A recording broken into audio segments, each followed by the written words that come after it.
బ్రహ్మర్షి పితామహ పత్రిజీ గారికి నా ఆత్మ ప్రణామాలు. కళల ద్వారా ఎంతో అద్భుతమైన జ్ఞానాన్ని అందిస్తున్న భీమనేని వంశీకరణ మాస్టర్ గారికి నా ఆత్మ ప్రణామాలు.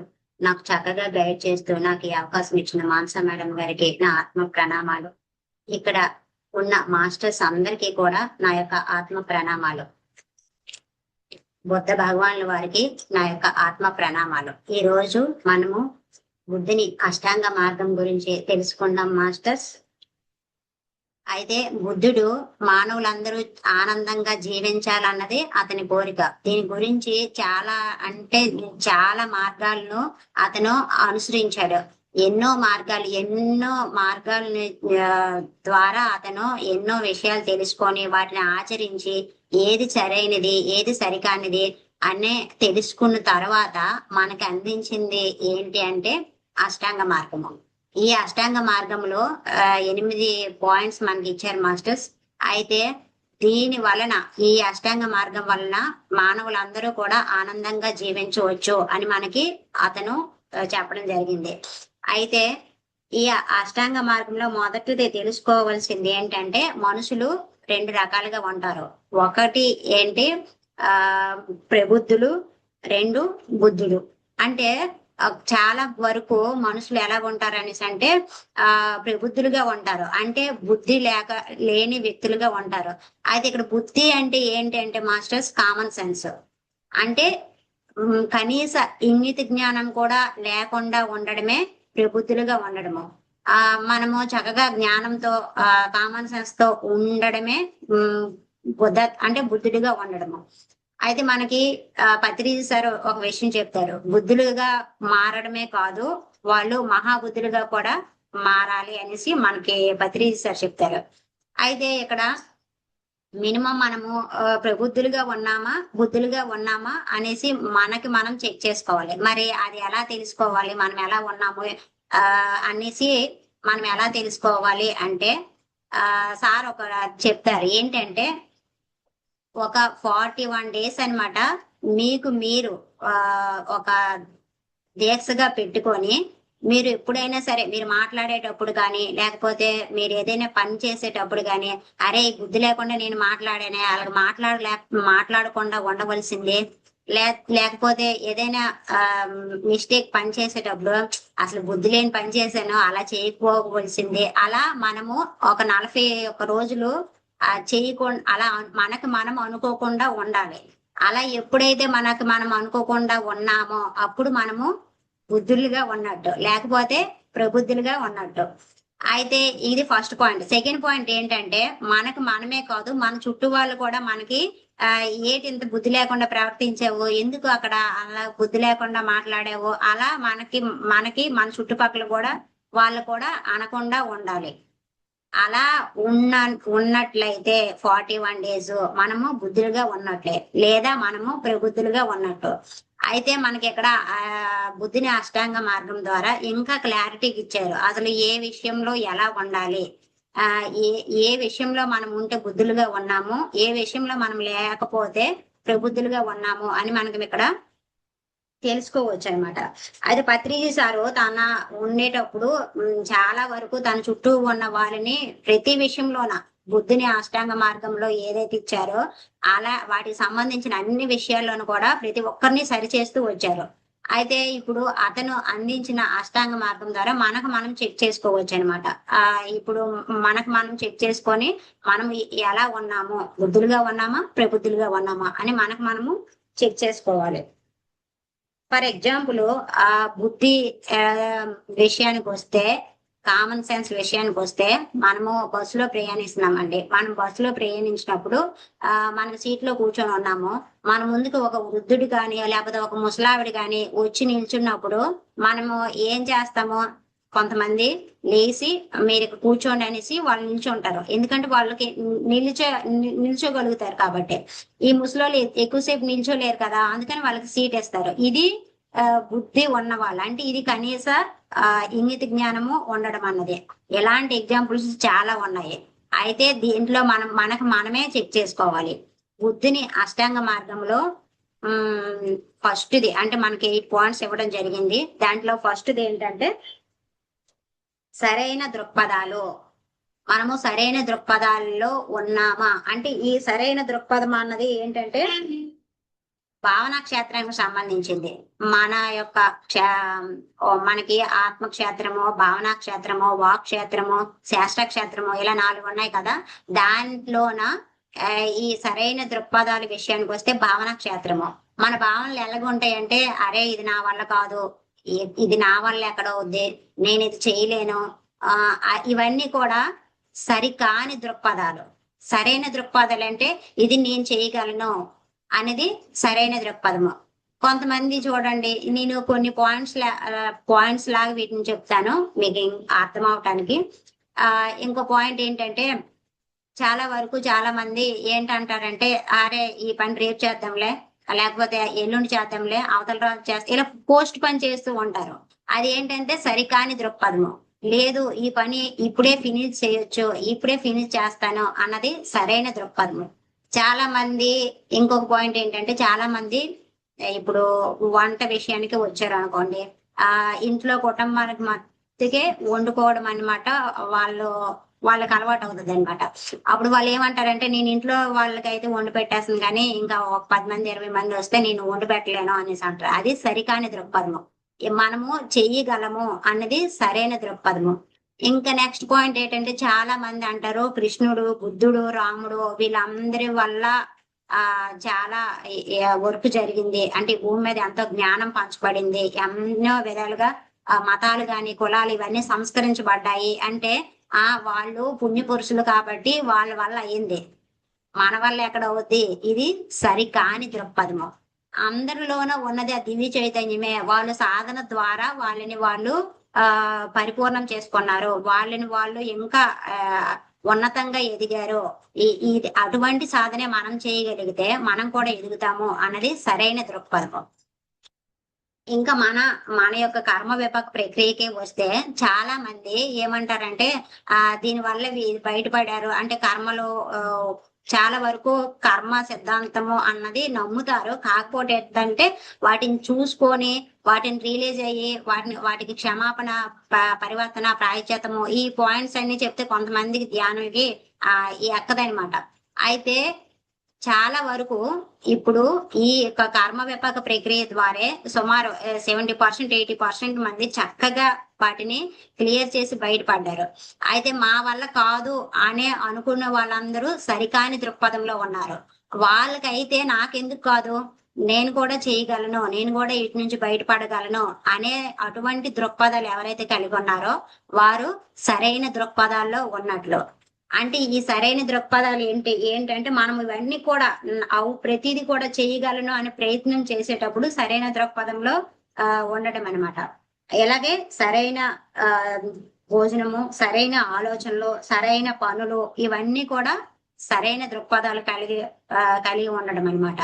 ఈ సరైన దృక్పథాలు ఎప్పుడైతే కలిగి మనం ఉంటామో, సరైన దృక్పథాల్లో ఉంటామో మన యొక్క భావనా క్షేత్రము సరైన విధంగా ఉంటది. లేకపోతే మన భావనా క్షేత్రం అనేది పాడవడం జరుగుతుంది.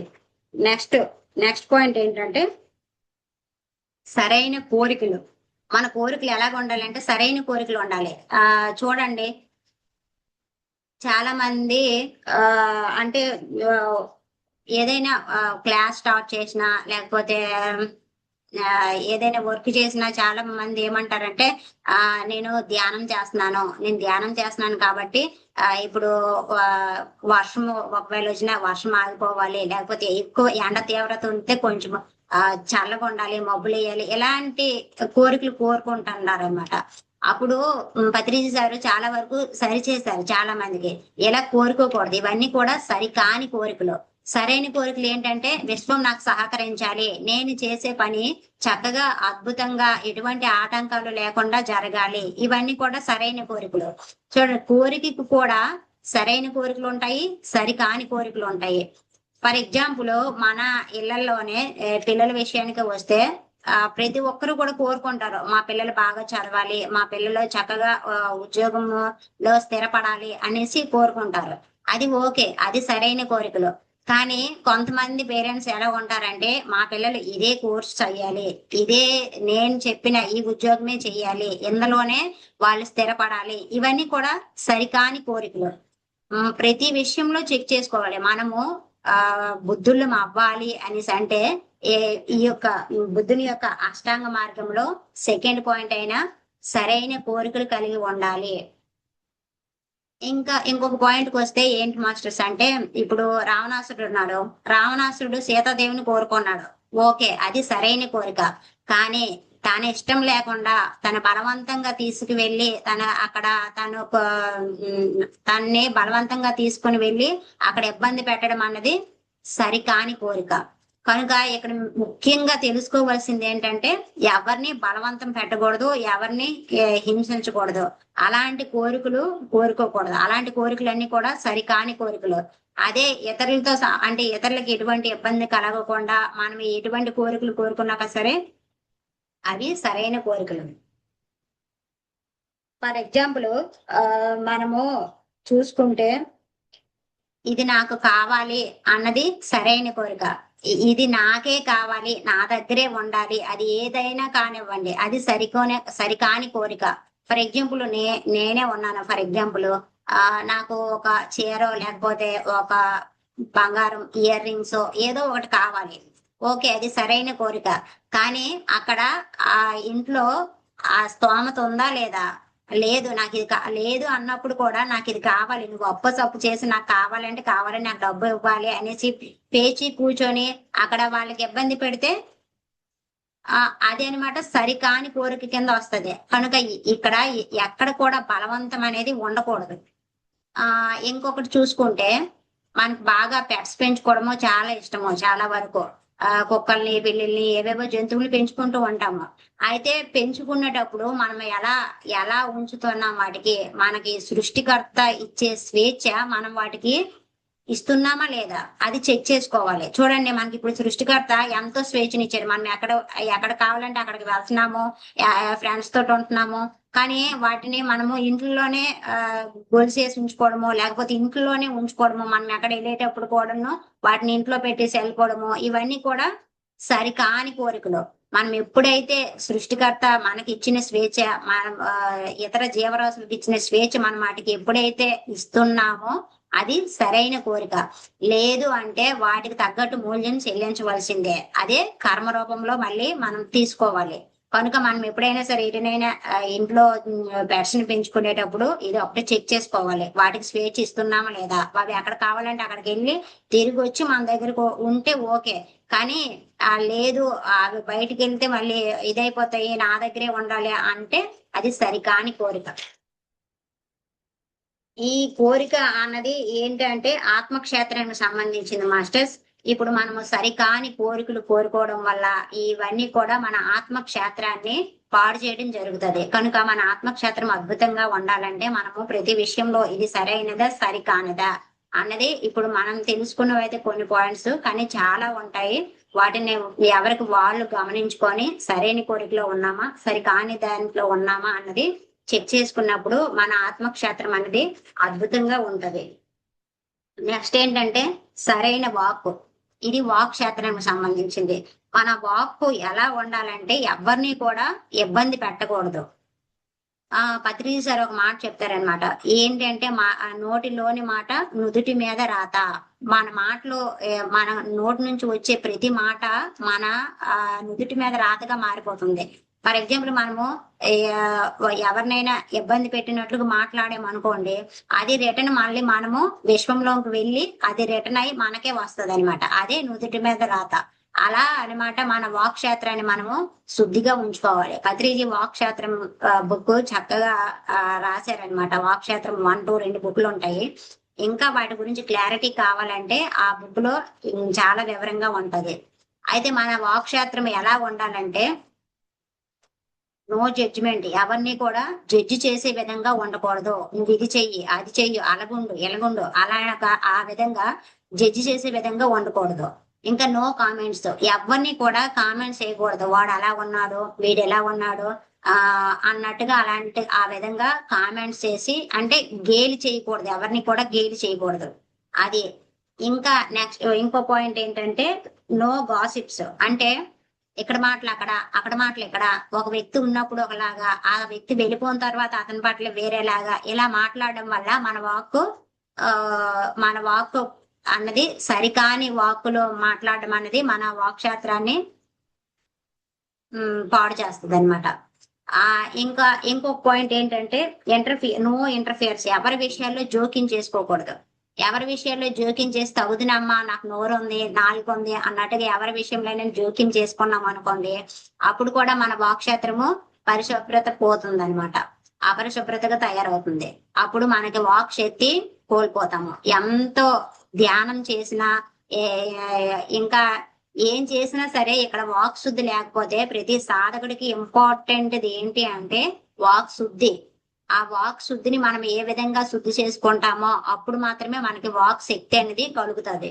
కనుక ప్రతి ఒక్కరు కూడా ఈ విషయంలో జాగ్రత్తగా ఉండాలి. వాక్ విషయంలో చాలా జాగ్రత్తగా ఉండాలి. ఇంకేంటంటే నో వైలెన్స్.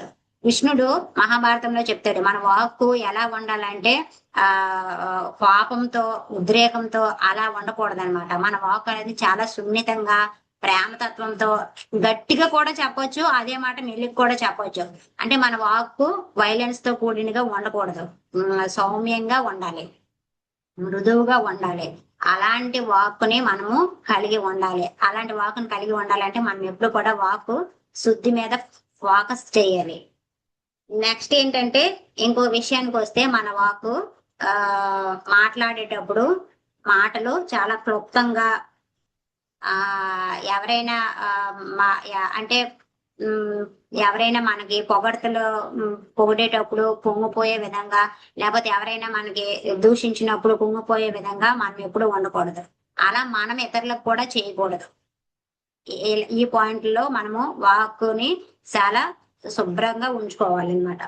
ఇంకొకటి ఏంటంటే ఎవరి దగ్గర ఎంత మాట్లాడాలో అంతే మాట్లాడాలి. ఇప్పుడు కొత్తగా ధ్యానంలోకి వస్తారో వాళ్ళకి మనము నేర్చుకుందంతా వివరించాము అనుకోండి, వాళ్ళకి ఏం అర్థం కాదనమాట. అక్కడ మనం ఎంత మాట్లాడాలో అంతే మాట్లాడాలి, అంతేకాని అంతకు మించి మనము వాక్కుని అలాగ నిరుపయోగంగా ఉంచుకోకూడదు. కనుక అందులో కూడా జాగ్రత్తగా ఉండాలి. నెక్స్ట్ పాయింట్ ఏంటంటే ఎవరైనా సరే తప్పు చేశారు అనుకోండి, ఫర్ ఎగ్జాంపుల్ పిల్లలే కానివ్వండి, లేకపోతే మన చుట్టుపక్కల వాళ్ళు, లేకపోతే మన రోడ్డు మీద వెళ్ళేటప్పుడు ఎవరైనా తప్పు చేస్తే సరే దొరికింది కదా అని వాళ్ళని వేసుకోకూడదు. అప్పుడు కూడా మన వాక్ని నిరుపయోగం అయిపోద్ది మన వాక్. కనుక అలాంటప్పుడు ఏం చేయాలంటే చాలా వరకు చాలా అటవీ తెగలో ఎలా ఉండేవాళ్ళు అంటే అప్పుడు రోజుల్లోన ఎవరైనా తప్పు చేశారు అంటే అతనికి మధ్యలో నిల్చొని పెట్టి చుట్టూరు కూడా ఉన్న వాళ్ళందరూ కూడా అతనికి పొగిడేవారు అనమాట. నువ్వు అప్పుడు అంత గొప్ప పని చేసావు, సమాజం గురించి ఎంత గొప్ప పని చేసావు, కుటుంబం గురించి చక్కగా బాధ్యతతో ఉన్నావు, ఇవన్నీ కూడా అలా పొగిడేవారు. పొగిడితే అతను ఏం చేసేవారు, అవును కదా నేను అప్పుడు అంత మంచిగా ఉన్నాను, ఇప్పుడు ఎందుకు ఇలాంటి మొదనష్ట పని చేసుకున్నాను అన్నట్టుగా తను రియలైజ్ అయ్యి సిగ్గుతో ఇంకెప్పుడు ఆ పని చేసేవాడు కాదు. అలా వాక్కును ఉపయోగించుకోవాలి, కానీ దొరికింది కదా అనేసి ఎవరిని వేసుకోకూడదు అనమాట. అప్పుడు కూడా మన వాక్కుని అశుభ్రత అన్నది వస్తుంది. కనుక మన వాక్ శుద్ధి, మన వాక్ క్షేత్రాన్ని చాలా అంటే చాలా ఫోకస్ చేయాలి మన వాక్ క్షేత్రంపై. ఈ వాక్ క్షేత్రము ప్రతి సాధకుడికి చాలా ఇంపార్టెంట్. నెక్స్ట్ మనకి బుద్ధుడు అందించిన అష్టాంగ యోగంలో ఇంకొకటి ఏంటంటే సరైన జీవన భృతి. ఇక్కడ జీవన భృతి అంటే ఉద్యోగము, వ్యాపారాలు ఇవన్నీ మాస్టర్స్. అయితే మనకి ఇంటికి వచ్చే డబ్బు కానివ్వండి, సంపద కానివ్వండి, ఇప్పుడు మనం తినే తిండి కానివ్వండి, అది ఏ మార్గంలో వస్తుంది అన్నది ప్రతి ఒక్కరూ చెక్ చేసుకోవాలి. సరైన జీవన భృతితో ఉన్నామా, సరికాని జీవన భృతిలో ఉన్నామా అంటే ఇక్కడ ఏంటంటే చాలా వరకు చూడండి మనం చూస్తూ ఉంటాం అనమాట. ఇప్పుడు ఉదయం లేచి 2 గంటలు 2 గంటలు పూజ చేస్తారు ప్రతి ఒక్కరూ. మన భారతదేశంలో ప్రతి ఒక్కరూ సుమారుగా చేస్తారు.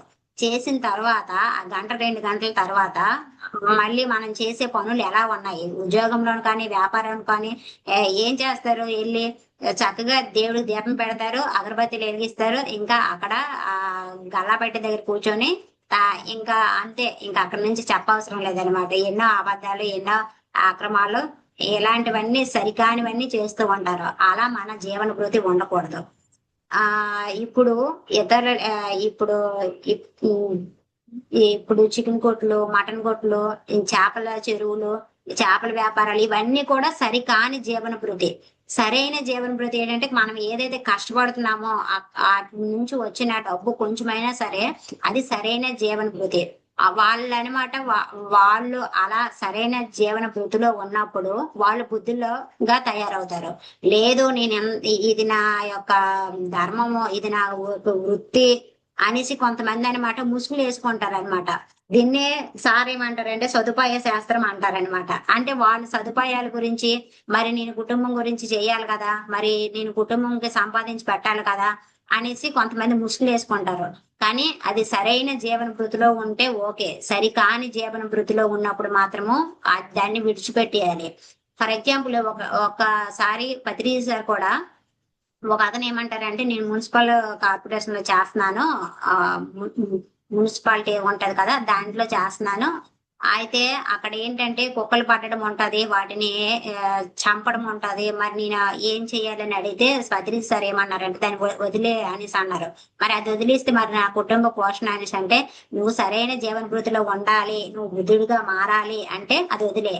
లేదు నేను మారాలి అనుకోపోవడం లేదు అన్నప్పుడు అందులో ఉండనేసి అన్నారు. అంటే మనం ఇక్కడ మన యొక్క జీవన భృతి అనేది మనమే ఎంచుకోవాలి. ఇక్కడ నేను ఇందులోనే ఉంటాను, ఇందులోనే కర్మలు మూట కొట్టుకుంటాను అంటే మరి దానికి ఎవరు ఏం చేయలేరన్నమాట. లేదు అంటే నేను దీని నుంచి ఎదగాలి, దీని నుంచి ఎలాగైనా సరే బయటపడాలి అనుకున్నప్పుడు ఆటోమేటిక్ గా యూనివర్స్ మనకి ఎన్నో అవకాశాలు ఇస్తుంది. మనం చాలా వరకు చూస్తున్నాము. చాలా మంది ఆధ్యాత్మిక దాంట్లోకి వచ్చి ఉద్యోగాలు వదిలేశారు. మరి వాళ్ళు ఇప్పుడు ఎంత హ్యాపీగా ఉన్నారు అనేసి అంటే యూనివర్స్ ఏదో ఒక అవకాశం వాళ్ళకి ఇస్తూనే ఉంటది. కనుక మనకు కూడా సరికాని జీవన భృతి నుంచి బయటకు రావాలి. ఇంకొక పాయింట్ ఏంటంటే వడ్డీ వ్యాపారాలు లేకపోతే రియల్ ఎస్టేట్లు ఇవన్నీ ఉన్నాయి. ఓకే, అది సరైన జీవన భృతే. ఎంతవరకు ఇతరుల ఉసురు నుంచి మనము తీసుకోకూడదు. అంటే వడ్డీలకు చక్ర వడ్డీలు ఇలాగ వేయడము, లేకపోతే ఇక్కడ రియల్ ఎస్టేట్ వ్యాపారాలు ఇక్కడ అది వచ్చేస్తుంది, ఇది వచ్చేస్తుంది, ఎయిర్పోర్ట్ వచ్చేస్తుంది, ఇంకొకటి కంపెనీలు మంచివి ఇక్కడ పెడతారు. ఇలా ఎవరిని కూడా మోసం చేయకూడదు. ఇది కూడా సరికాని జీవన భృతి.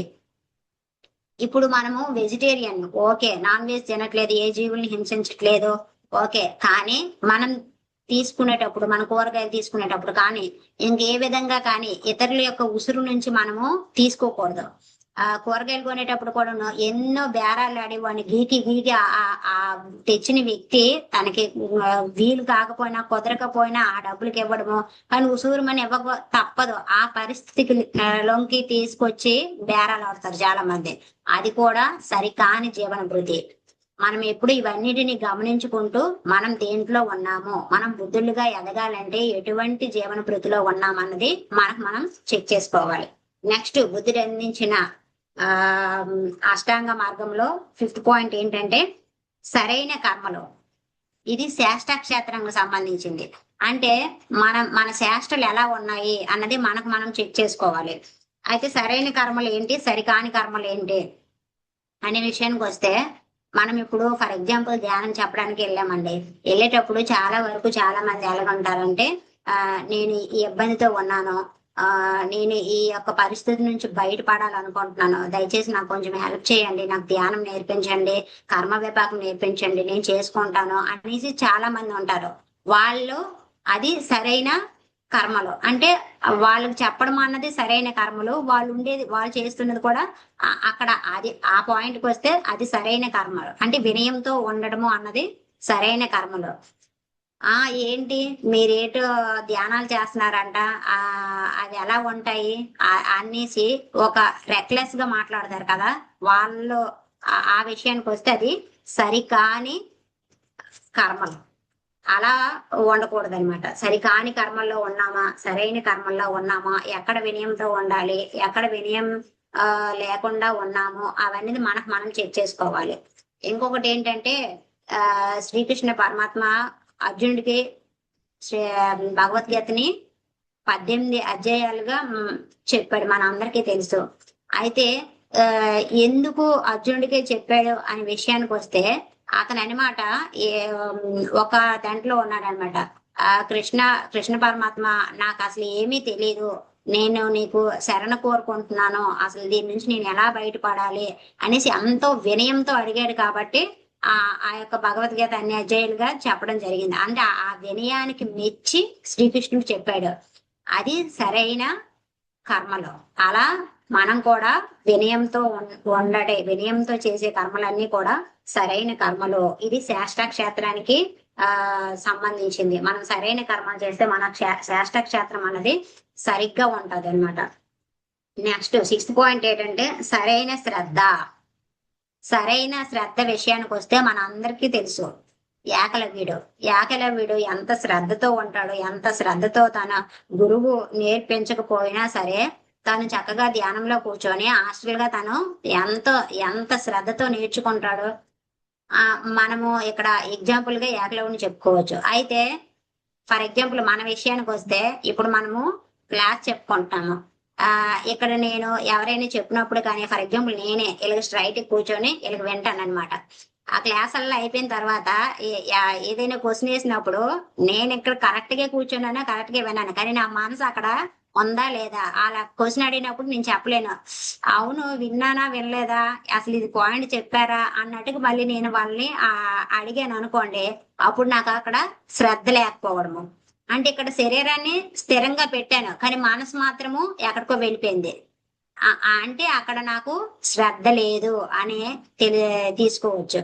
అదే చాలా వరకు చాలా మంది అనమాట కదులుతూ క్లాస్ వింటారు కానీ కదులుతారు, పని చేసుకుంటారు, ఇంకా అటు ఇటు ఇలా చూస్తుంటారు. కానీ వాళ్ళు ఏం చెప్పాను క్లాస్ అనేసి అడిగితే ఒకవేళ లాస్ట్ లో చెప్పవలసి వచ్చినప్పుడైనా నాకు ఈ పాయింట్ నచ్చింది, ఈ పాయింట్ లో నేను ఉన్నాను అని చెప్పేటప్పుడు వాళ్ళు కరెక్ట్ గా చెప్తారనమాట.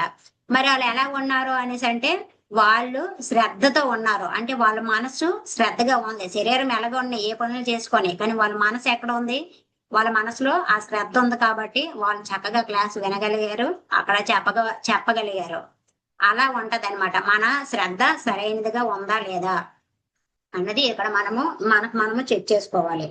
చాలా వరకు ఏమంటారంటే శరీరం నిలకడగా ఉంటే మనసు నిలకడగా ఉంటది అనేసి చాలా వరకు అంటారు. కానీ ఇక్కడ మనం తెలుసుకోవాల్సింది ఏంటంటే శరీరం నిలకడగా లేకపోయినా సరే మన మనసు అనమాట మన మనసులో శ్రద్ధ ఉండాలి. నెక్స్ట్ ఏంటంటే సరైన ఏకాగ్రత.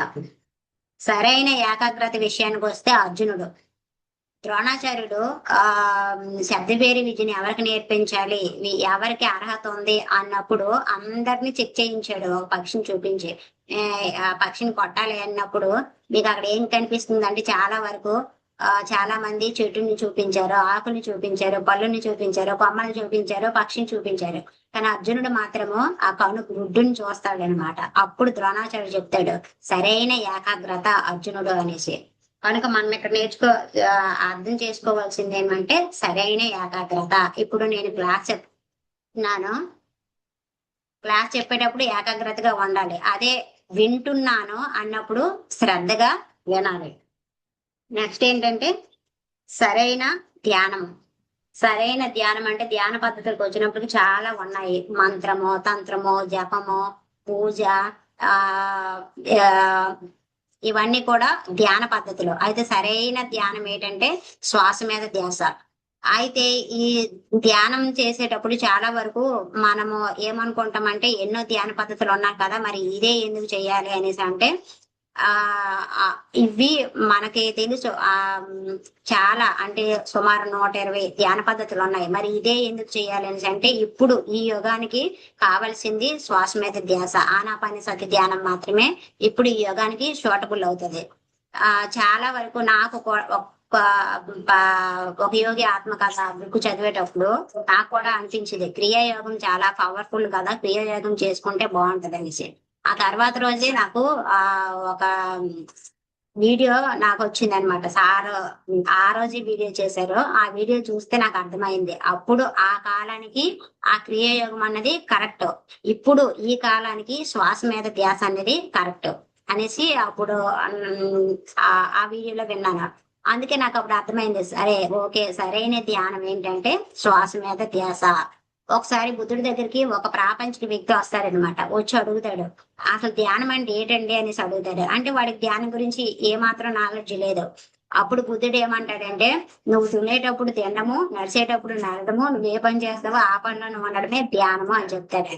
అంటే ఇక్కడ అతను ధ్యానం అంటే శ్వాస మీద ధ్యాస అంటే అతనికి అర్థం కాదు, తనకు అలా చెప్పాలి కాబట్టి అలాగే చెప్పాడు. కనుక మనం ఇక్కడ ఏం నేర్చుకోవాలనేసి అంటే, ధ్యానం అంటే మనం ఇప్పుడు ఏ పని చేస్తున్నామో దాని మీద ఏకాగ్రత ఉండడమే ధ్యానం. అది చాలా వరకు చాలా మంది చూడండి, ఆ నేను 4 గంటలు ధ్యానం చేస్తున్నాను, 5 గంటలు ధ్యానం చేస్తున్నాం అనేసి మనం వింటుంటాము. అయితే వాళ్ళని విమర్శించడానికి కాదు ఇక్కడ, కానీ అక్కడ ధ్యానంలో ఎంతసేపు ఉంటున్నారు అంటే ఎరుకుతో ఎంతసేపు ఉంటున్నారు అన్నదే అక్కడ ఇంపార్టెంట్ అన్నమాట. అది సరైన ధ్యానం. అంతేకాని మనం ఎన్నో గంటలు కూర్చొని మనం ఎక్కడో ఆలోచించుకుంటూ మనసు ఎక్కడో తిరుక్కొని వచ్చి అవన్నీ చేసుకుంటే అది సరైన ధ్యానం కాదు. మనం ఎంతసేపు నిలకడగా మన మనసు శ్వాస మీద పెట్టామో, లేదా మన ఆలోచనలు ఎంతసేపు గమనించగలిగామో. ఆలోచనలు గమనించడం కూడా ధ్యానమేనండి. ఒక ఆలోచన వస్తుంది, నెక్స్ట్ ఆలోచనకి మధ్యన ఒక ఒక సెకండ్ గ్యాప్ వస్తుంది అనమాట. ఆ సెకండ్ గ్యాప్ ని గమనించడమే దాన్నే శూన్య స్థితి అంటారు. ఆ గ్యాప్ ని గమనించడం కూడా ధ్యానమే. ఇది సరైన ధ్యానము. మనకి అందించిన పత్రిజీ అందించిన ఆ ఆ బుద్ధుడు అందించిన ఈ యొక్క మన ధ్యాన పద్ధతిలో ముఖ్యమైనది, ఇప్పుడు ఈ కాలానికి సూటబుల్ అయినది ఏంటి అంటే ఆనాపాన సతి ధ్యానం.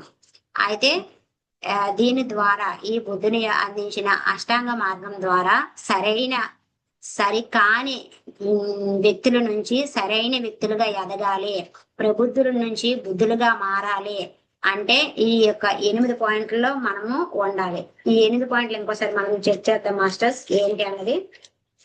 1, సరైన దృక్పథాలు కలిగి ఉండాలి. 2, సరైన కోరికలు. 3, సరైన వాక్కు. 4, సరైన జీవన భృతి. 5, సరైన కర్మలు. 6, సరైన శ్రద్ధ. 7, సరైన ఏకాగ్రత. 8, సరైన ధ్యానము. ఈ 8 పాయింట్లో కనుక మనము ఎక్కడ ఉన్నాము, ఎలా ఉన్నాము అని చెక్ చేసుకోగలిగితే మనము ప్రబుద్ధుల నుంచి బుద్ధులుగా మారొచ్చు. అది మాస్టర్స్ మనకి బుద్ధుడు అందించిన అష్టాంగ మార్గము. నాకు ఈ అవకాశం ఇచ్చినందుకు చాలా చాలా కృతజ్ఞతలు. ఇక్కడ వింటున్న ప్రతి మాస్టర్ కూడా నా యొక్క హృదయపూర్వక కృతజ్ఞతలు. వంశీ ఎంత అద్భుతమైన జ్ఞానాన్ని అందించిన వంశీ సార్ మాస్టర్ గారు కూడా నా హృదయపూర్వక కృతజ్ఞతలు. Thank you masters.